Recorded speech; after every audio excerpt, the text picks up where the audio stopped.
name is Faslul Rahman. Today, I'm going to discuss my Unit 4 mid-unit assignment for MHF4U. There are 3 questions in this assignment. Let's start. Question number 1. So, the question number 1, the regular motion of the Earth about the Sun causes the daily change in the high temperature at any location on Earth. The chart and graph below show the average daily high temperature in degrees Celsius for each month in Yellowknife, NWT, Northwest Territories, compiled for several years. So here we have a graph and a chart shows the average daily high temperature in degrees Celsius for each month in Yellowknife. So we need to determine the trigonometric equation that models this information. Let y be the temperature in degrees Celsius and x be the numerical value of the month. So let's look at our answer. So step 1, understanding the problem. The problem provides data on the average daily high temperature in Yellowknife, NWT, Northwest Territories for each month. The goal is to determine a trigonometric equation that models this temperature data. The graph of the equation is observed to resemble a cos theta, or we can say cosine function reflected vertically across the x-axis. So here we have a typical cos graph, which starts from the highest point, or we can say peak. So it's starting like this. So the next graph is a cos graph reflected vertically across the x-axis. We can see it is reflected. This graph is identical to our question's graph. So we can see the same here. It is reflected vertically across the x-axis. So step 2 is to choose the trigonometric function. We need to decide whether to use a cos theta or sin theta function to model the data. Since the graph provided in the question appears to be a reflected cosine function, we choose to work with the cosine function. So we found the question graph is cosine function. So step 3, writing the general equation. Step 3, writing the general equation. To write the general equation, we can use the form y equal minus a cos within square bracket k within normal bracket x minus d square bracket close plus c. Each parameter in this equation plays a specific role in shaping the graph. We need to find the values of a, k, d, and c.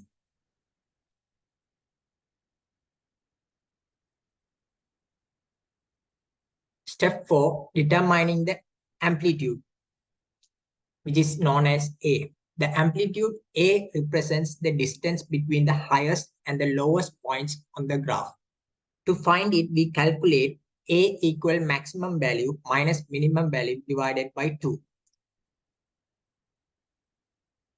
So to calculate the amplitude, first we must identify the maximum and minimum temperature values from the data provided. These values will be used to find the range. So in the chart, we observe the following temperature extremes. The highest recorded temperature is in July, which is plus 21 degrees Celsius. So let's look at the graph.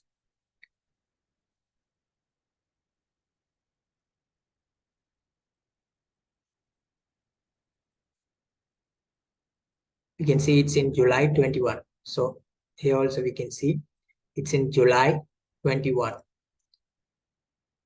The highest recorded temperature.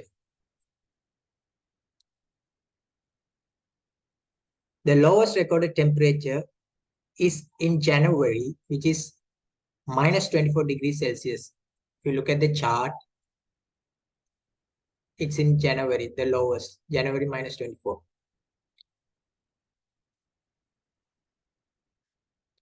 So next, we must calculate the range, which is the difference between the maximum and minimum temperature values.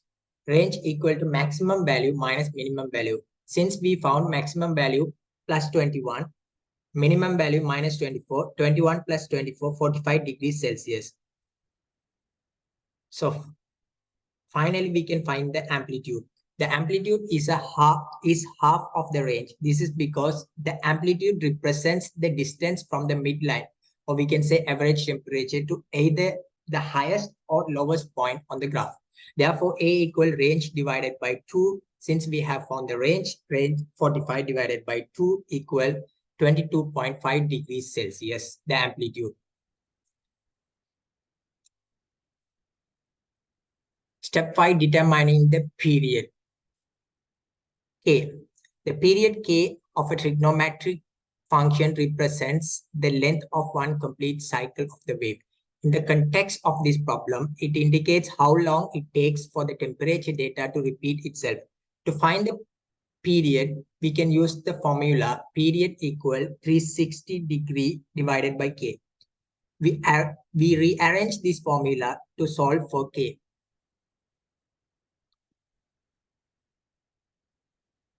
So K equal 360 degrees.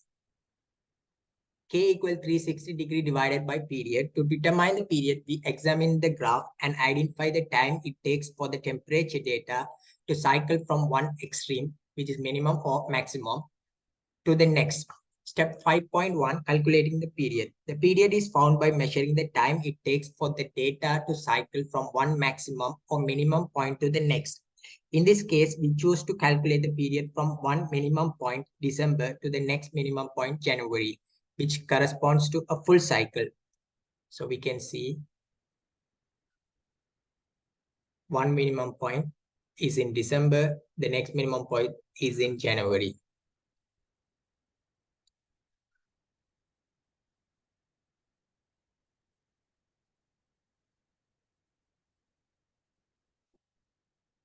To the next minimum point, January, which corresponds to a full cycle.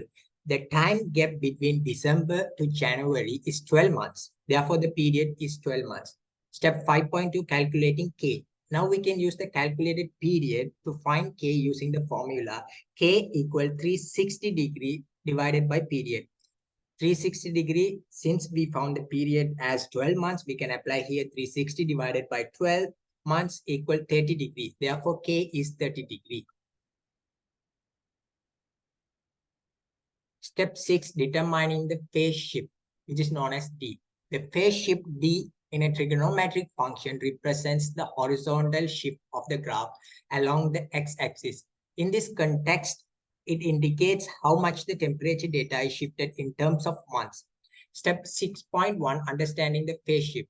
In a typical cost graph, the function starts at the maximum point peak and then proceeds to decrease. So we can see the graph.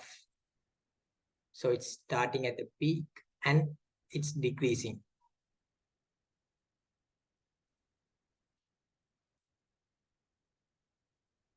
So in a typical cost graph, the function starts at the maximum. I have shown the graph maximum point, which is known as peak, and then proceeds to decrease. In the case of a vertically reflected cost graph, our scenario, it also starts at the maximum point. A phase shift occurs when the graph is shifted left or right along the x-axis. Step 6.2, determining D. In this problem, we observe that the temperature data graph begins at the maximum point in July, as in a typical cost graph. Since there is no noticeable horizontal shift or phase shift in the data, therefore D is equal to 0.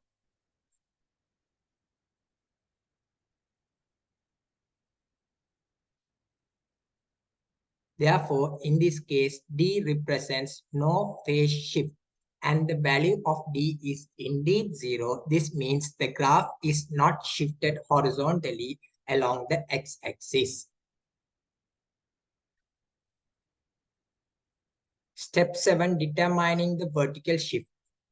The vertical shift in a trigonometric function represents the upward or downward shift of the graph along the y-axis. It indicates how the graph is displaced vertically in relation to the midline.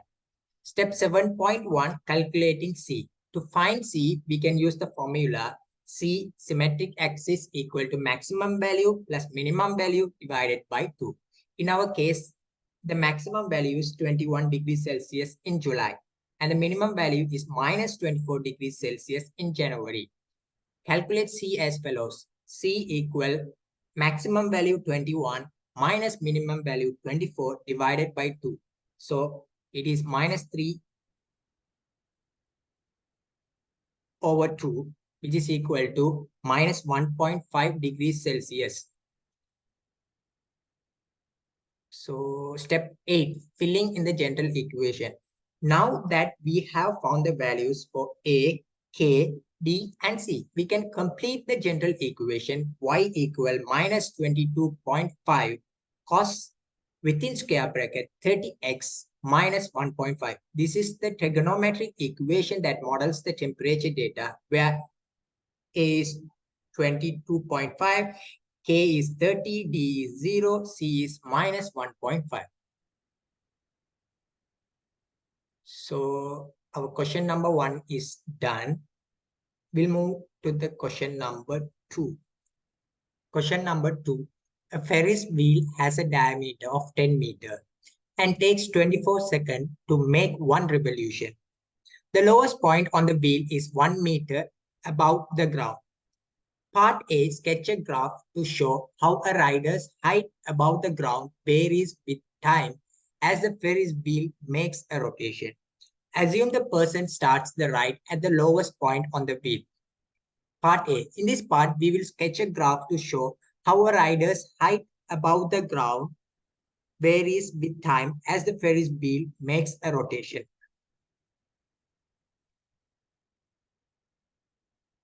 The key information provided is that the Ferris wheel has a diameter of 10 meters, which gives a radius of 5 meters. Below, I have marked the 5-meter radius. It takes 24 seconds for one full revolution. It takes 24 seconds for one full revolution. From here to here, it takes 24 seconds.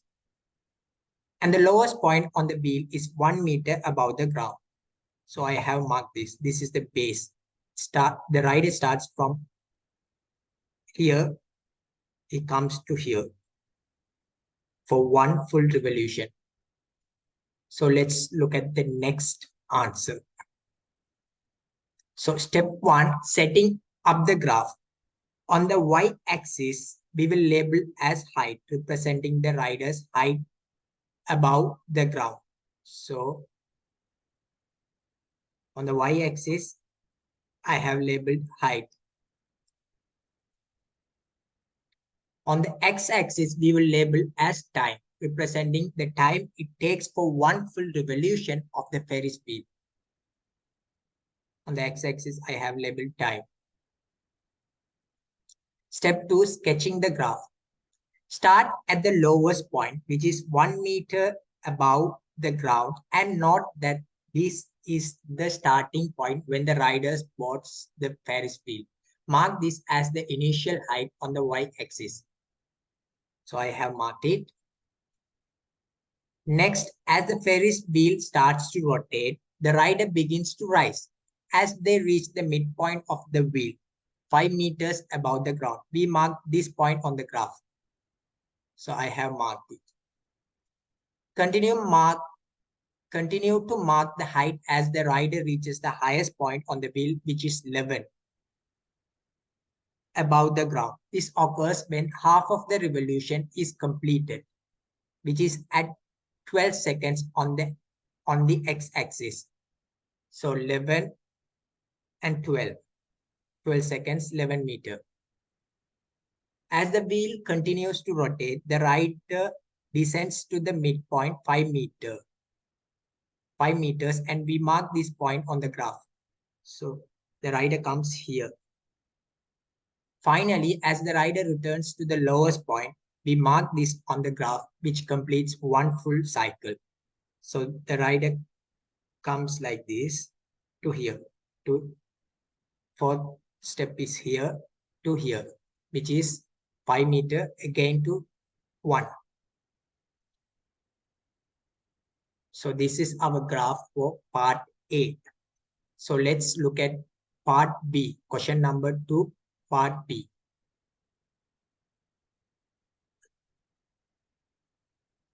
Question number 2, part B.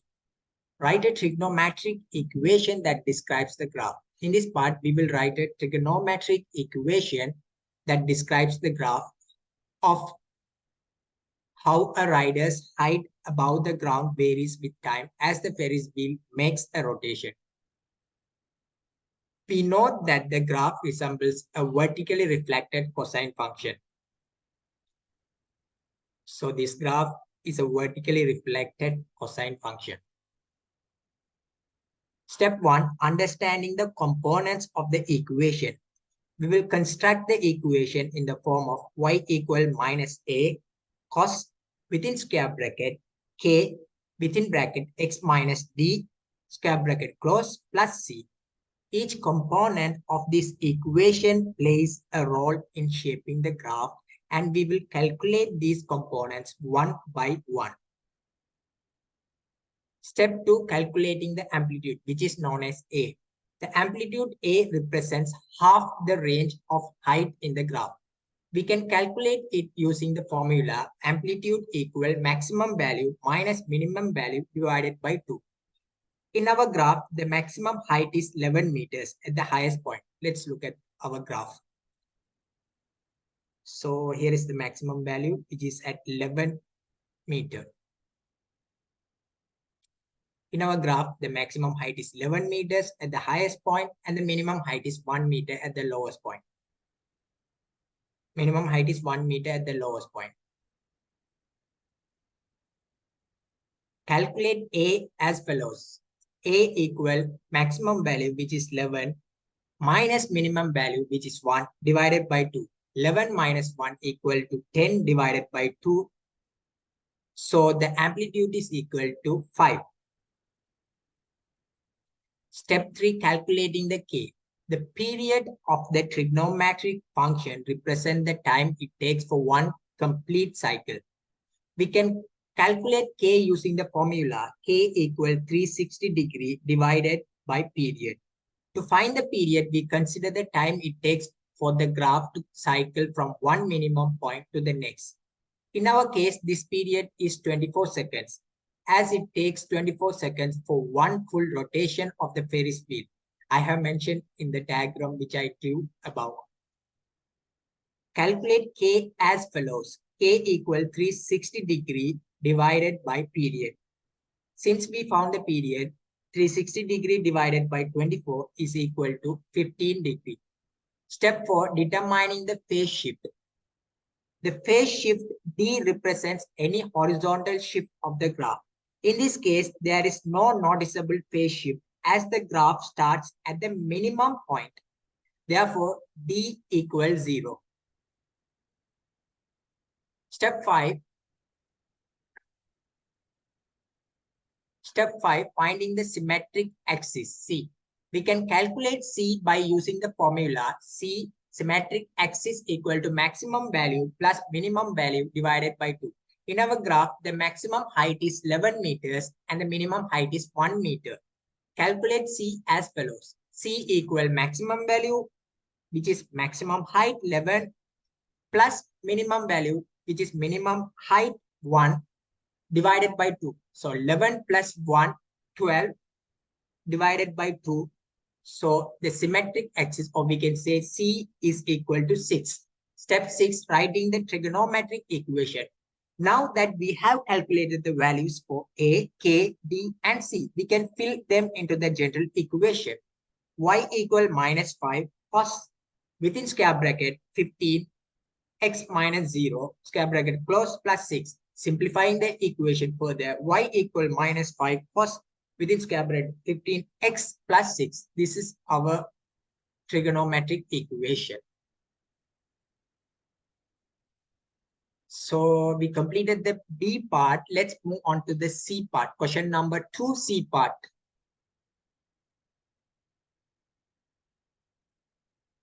Check the accuracy of your equation by using t equal 12 seconds. Explain why this provides a check of the accuracy of the equation. What are two more values that would provide a good check? So C part. In this part, we will check the accuracy of the trigonometric equation we derived in part B. which describes the graph of a rider's height above the ground as the Ferris wheel makes a rotation. Step 1, using t equal 12 seconds. We will start by checking the accuracy of the equation using t equal 12 seconds, which represents the midpoint of the graph. This is where the rider's height is at its maximum value, which is 11 meters. Step 2, applying t equal 12 seconds to the equation. We will use the equation we derived in part B and substitute t equal 12 seconds to calculate y. Y equal minus 5 cos within bracket 15 into 12 plus 6. Simplifying the equation, y equal minus 5 cos 180 plus 6. Now cos 180 equal to minus half. So the equation becomes y equal minus 5 multiplied by minus 1 plus 6. Y equal 5 plus 6, which is equal to 11. Y equal 11. So step 3, explaining the check. The calculated value of y is indeed 11, which matches the maximum height on the graph. This confirms that the equation is accurate for the given value of t. So step 4, identifying 2 more values for a good check. To further validate the accuracy of the equation, we can choose 2 additional values of t. We can select t equal 0 and t equal 24 seconds, which corresponds to the minimum heights on the Ferris wheel. So now we have discussed the question number 2. Let's move on to the question number 3. Question number 3. The height of the tide in the Bay of Fundy relative to a pier varies from a low of 4.5 meter at 2.8 to a high of 17.3 meter at 8:21, measured with a 24-hour clock.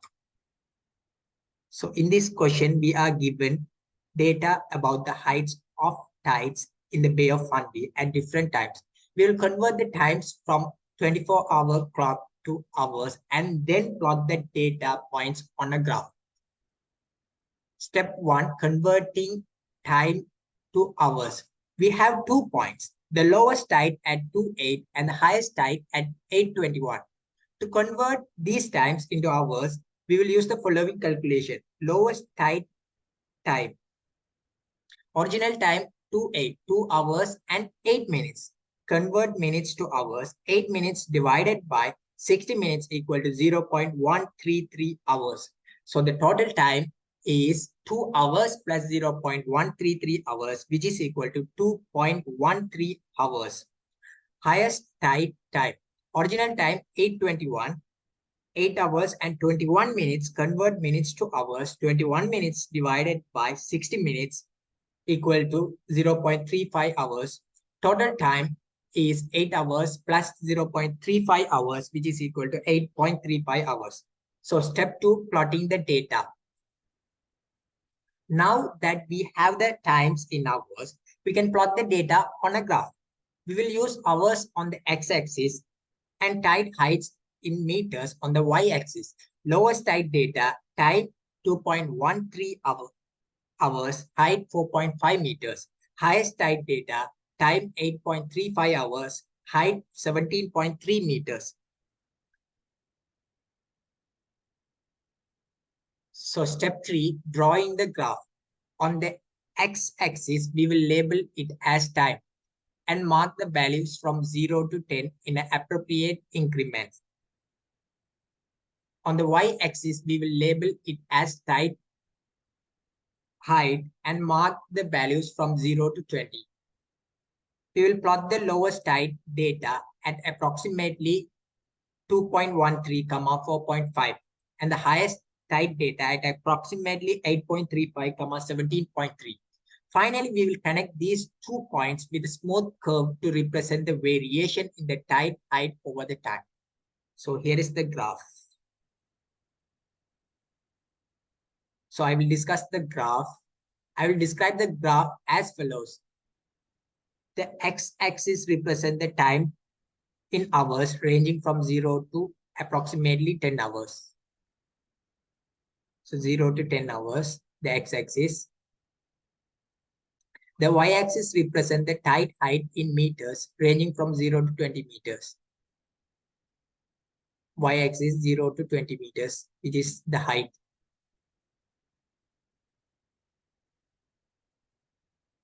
The graph starts with the tide height of 4.5 meters at around 2.13 hours. So 4.5 meter around 2.13 hours. It gradually rises to maximum tide height of 17.3 meters at around 8.35 hours. So it is rising to 17.3 meters at around 8.35 hours. The curve between these 2 points represents the changing tide height over this time span. So let's move on to the part A. Assume that the height of the tide can be modeled as a cosine function of the time of day, and then determine the equation in the form of h within bracket t equal a cos within square bracket k within bracket t minus d square bracket close plus c. In this part, we will model the height of the tide as a cosine function of the time of day and determine the equation in the form of this, which is h within bracket t equal a cos within square bracket k t minus d within normal bracket square bracket close plus c. So step 1, finding the amplitude A. We will start by finding the amplitude A, which represents half the difference between the maximum and minimum tide heights. From the graph, we observe that the maximum tide height is 17.3 meters and the minimum tide height is 4.5 meters. Let's look at the graph.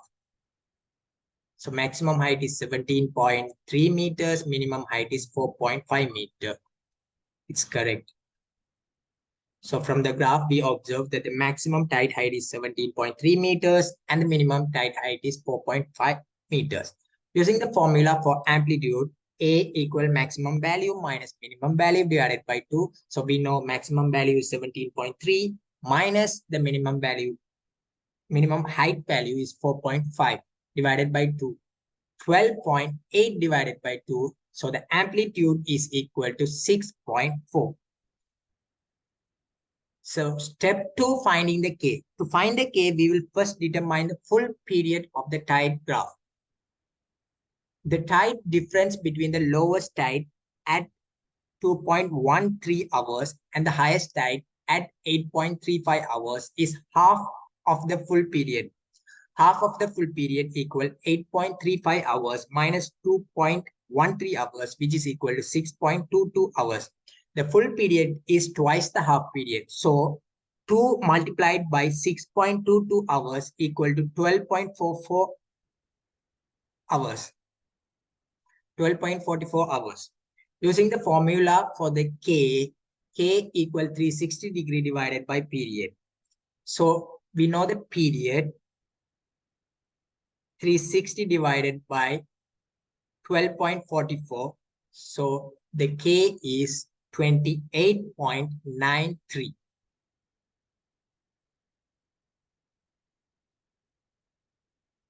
Step 3, finding the phase shift, which is known as D.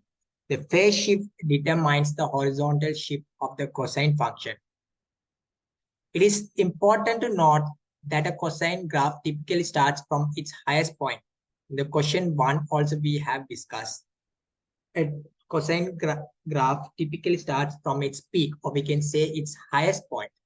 And since the tide graph is a positive one, so we don't have a negative sign in front of A. So if you look at our equation, we don't have a negative sign in front of A. So no negative sign in front of A. It begins from the highest point. Therefore, the phase shift is from 0 to 8.35 hours. So D equal 8.35 hours. So we can see the phase shift here. phase shift D equal 8.35.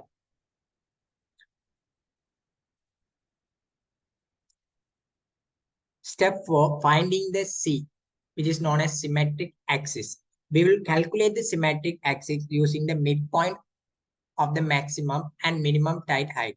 Using the formula for the symmetric axis, C equal maximum value plus minimum value divided by 2. We know that the maximum value is 17.3. So 17.3 plus the minimum value 4.5 divided by 2. 21.8 divided by 2. So the symmetric axis, which is known as C, is equal to 10.9. Step 5, writing the cosine function equation. With the values of A, K, D, and C determined, we can write the equation. H within bracket T equal A cos within square bracket K within normal bracket D minus T minus D square bracket close plus C. So H within bracket T A is equal to 6.4, cos K is equal to 28.93, T minus D is equal to 8.35, normal bracket close and square bracket close plus 10.9. So we have answered for the part A. So this part B is also related to part A. Let's move on to the part C. So question number 3, part C, determine the height of the tide relative to the pier at 11:30. Give your answer to the nearest 0.1 meter. To find the height of the tide at 11:30, we will substitute the time value, which we will convert to hours, into the equation we derived in part A. So step 1, converting time. 11:30 is equivalent to 11 hours and 30 minutes. Converting minutes to hour, 11 hours plus 30 divided by 60 hours equal to 11.5 hours. Step 2, using the equation, we will use the equation H within bracket T equal to 6.4 cos within square bracket 28.93 within normal bracket T minus 8.35 square bracket close 10.9. Step 3, substituting the time value and calculating the height.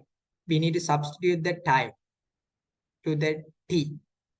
So H 11.5 within bracket equal to 6.4 cos 28.93 within square bracket within normal bracket 11.5 minus 8.35 normal bracket close. Now the square bracket is also closed plus 10.9. So H within bracket 11.5 equal to 6.4 cos 28.93. If we subtract these 3.5, 3.15 square bracket close plus 10.9.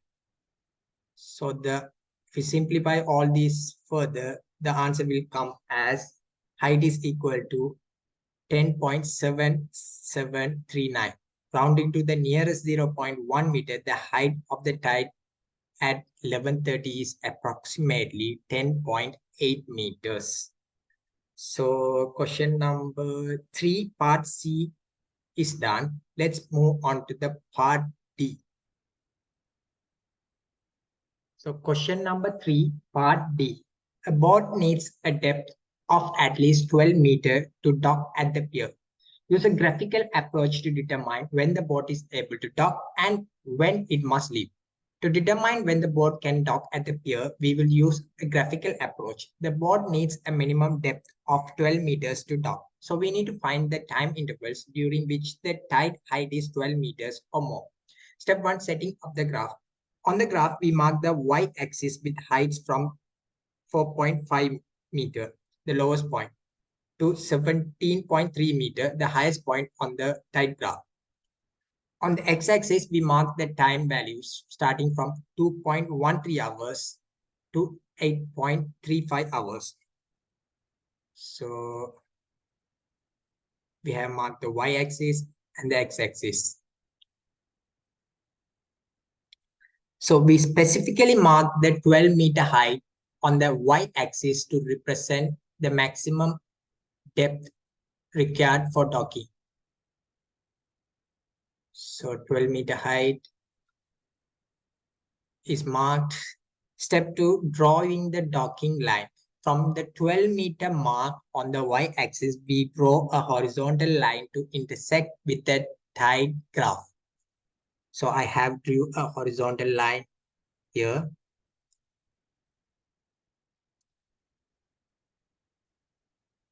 Step 3, identifying docking times. We observe that the line intersects the tide graph at 2 points, which we call T1 and T2. So the 2 points are T1 and T2.